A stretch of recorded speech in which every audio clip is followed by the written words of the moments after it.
So, Mihai Suba has written many books about pawn structures that I really love, and so when I saw that there was this little booklet about the hedgehog, a kind of pawn formation or a kind of idea about which is like a Queen's Indian and a Sicilian at the same time. Well, when I saw this book, I obviously took it right away, also if I didn't know anything about the content. Why? Well, first of all, because it's a used book, it costs like $5, so I can afford it, right? Two, because I like the way Suba writes in his books, and so I thought this would be a good book too, and in fact, I honestly like it. Why I like it? Well, let me tell you this funny thing, that he writes in the beginning, introduction. He asks in a quiz, have you ever played the hedgehog or against it?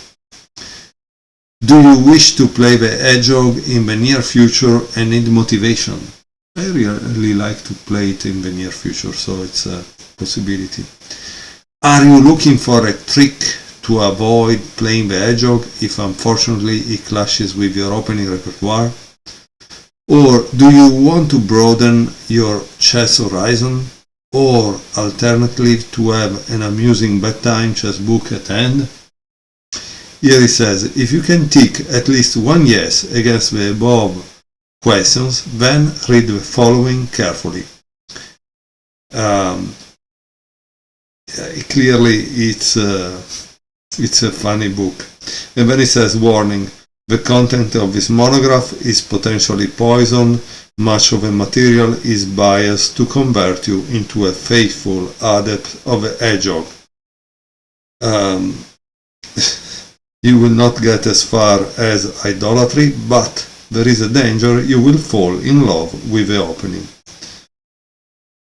So I believe that it's a really good little book, and I want to share with you game number 2 because Suba makes a story of the evolution of a hedgehog, and so it gives you a real perspective from the past up to today.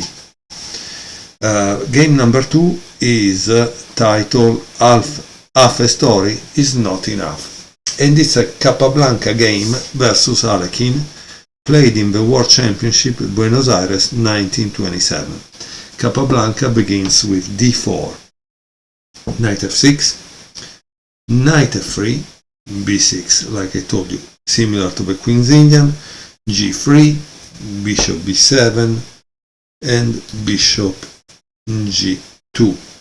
And here he said, at the time it was usual to allow the transposition to a hedgehog and here he shows this line, c4, e6, bishop g2, c5, d5 did not enjoy the best of reputation after the game Alekhine Capablanca, New York 1927, where white was literally crushed. However, I should warn you that this line was later found to be good for white. So let's return back a little and see how this game instead was played, right? So d4, knight f6, knight f3, b6, g3, bishop b7, and bishop g2. And then, of course, Suba said in the time we played c4, but it wasn't so good. c5. So attacking the center, right? Castle. C takes d4. And this move makes a lot of sense. Let's see why. Because it's exchanging a side pawn for the central one. I don't know if I told you, a side pawn may be considered 0.75, while a central pawn could be considered 1.25. It's not really like one like they told you. Okay, knight takes d4, bishop takes g2, and king takes g2. And now black makes a move that probably is not so good. Okay, he played d5, and here it says this attempt to seize the center cannot succeed as black is behind in development and is vulnerable on the weakened h1, e8 and e4, e8 diagonals. So what should have black played? It seems queen c8 was better. But also g6 was another move that became fashionable in the 1930s. However, after d5, what do you think Capablanca played? Again, in the beginning of the game, it's a fight for the center. You fight to control the center, to take it away from your opponent, right? So what did he play? c4. And here there is a mistake by Alekhine that played e6. How do you think white continued here? When I tell you that, try to pause, think a little, and then unpause and see if you got it right. Queen a4, queen d7, knight b5. This was the idea between after queen a4, knight b5 was the idea, right? Knight c6, c takes d5, e takes d5. So what we have here is an isolated queen pawn, and this is something you can learn in one of Mihai Suba books about pawn structure, that I already made some videos about it. Sorry for the yawning, but it's past midnight, past a lot. But it's the only time when I can make some videos. Because unfortunately work, family and all the rest take away all the possible time, right? But I really love making videos, sharing these books, because I think the books are really nice and teach us a lot without making us pay $100 an hour like a coach would do. And so it's a kind of effort we can all do together to share a good game, annotate it, and make a video for our friends that watch it in YouTube or other platform. Okay, so notice that I don't give you all the comments, because also if I don't know if Suba is still alive, I think someone has the copyright of this book, so rightly maybe they want to put bread on their tables too. Also, again, this book that I bought is used, so it's not new. So I don't think the money goes to the author. Bishop f4 is the continuation. Obviously, this is the opening. You need to finish the opening, right? Rook c8. And here, kind of interesting. White made an interesting move, which is rook c1. The threat obviously is knight c7, because this can be attacked, right? Let's see what happened. Rook c1, bishop c5. b4, obviously he is really bent on that, and bishop takes b4.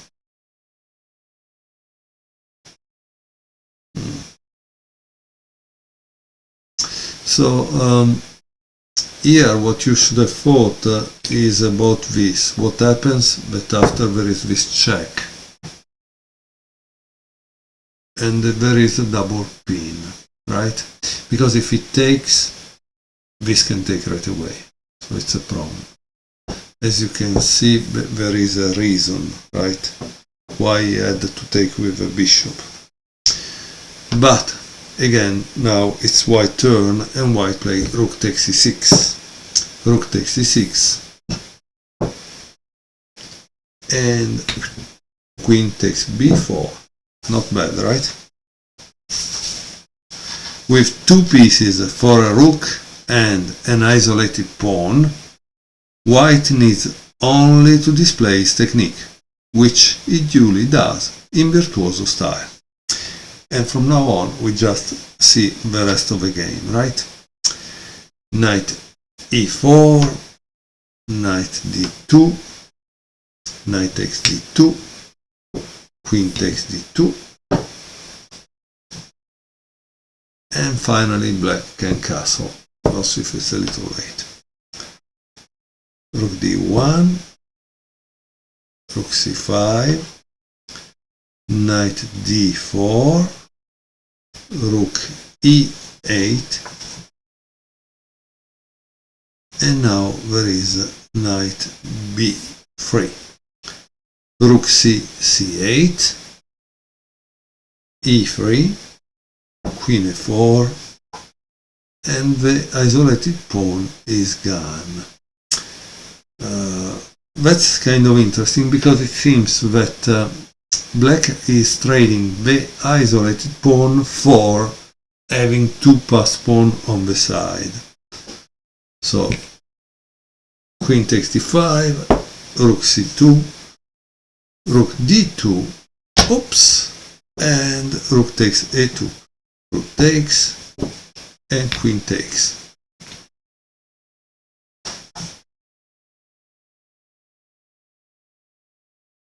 And now there is an interesting move by white.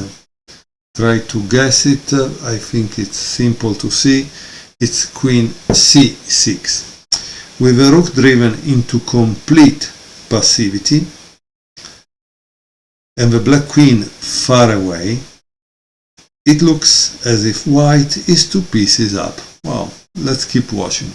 Rook f8,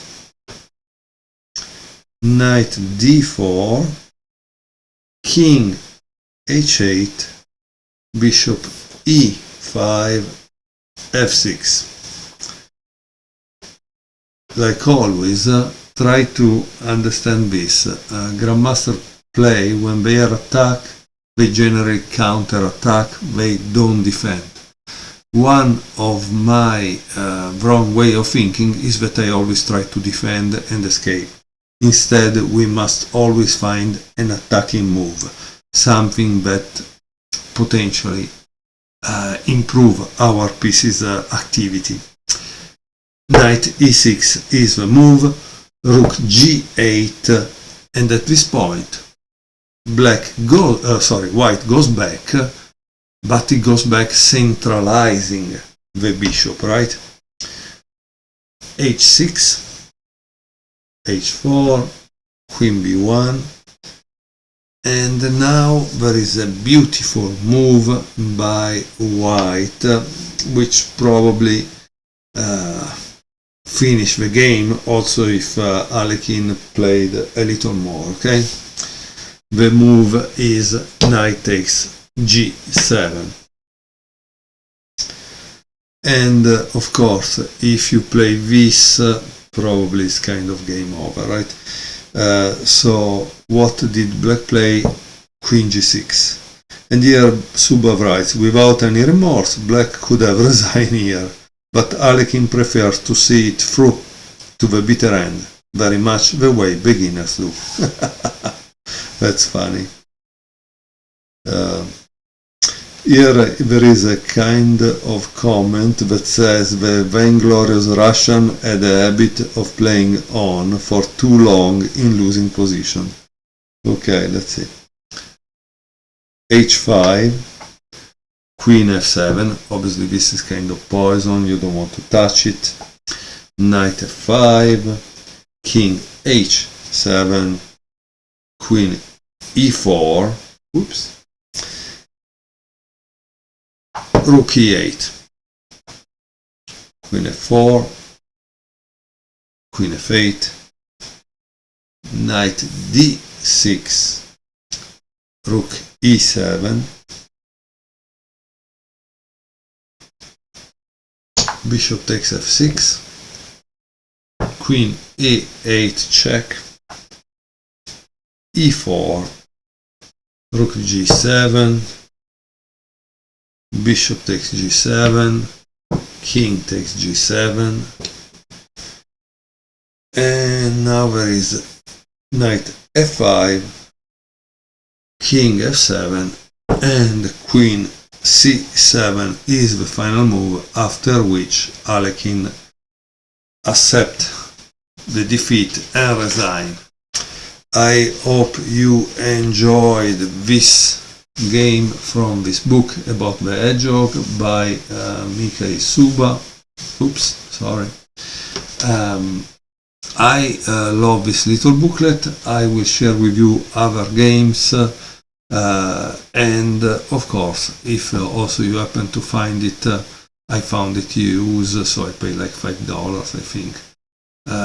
Try to get it, because it's a really good little book about learning an opening that can be used in any kind of situation, because it's a kind of system more than a real traditional opening. Thank you very much for watching.